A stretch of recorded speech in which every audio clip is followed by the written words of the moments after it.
Chronic stress is a big contributor to weight gain for many people. Evidence of the association between chronic stress and weight gain is well established. Chronic stress also increases the risk of developing or worsening hypertension, depression, heart disease, diabetes, stroke, and dementia. Not surprisingly, there is lots of science to explain why stress causes weight gain. Stress causes release of two important chemicals in the bodies, a neurotransmitter called norepinephrine and a hormone called cortisol. Both of these chemicals are designed to be produced in small amounts from time to time. They help us with that fight or flight or freeze response, which is a good thing in the face of acute danger.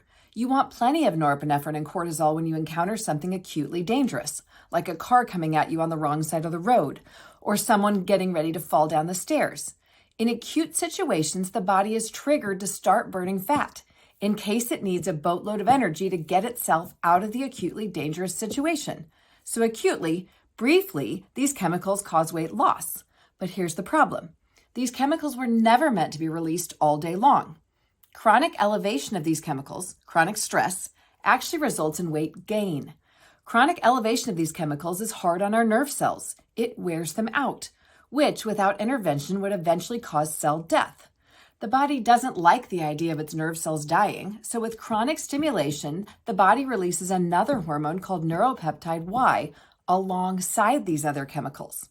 One of neuropeptide Y's job is to store fat, and it wins. Chronic stress leads to weight gain, and that's not the whole story either. When high cortisol levels are excessive and prolonged, it also impacts our ability to reason.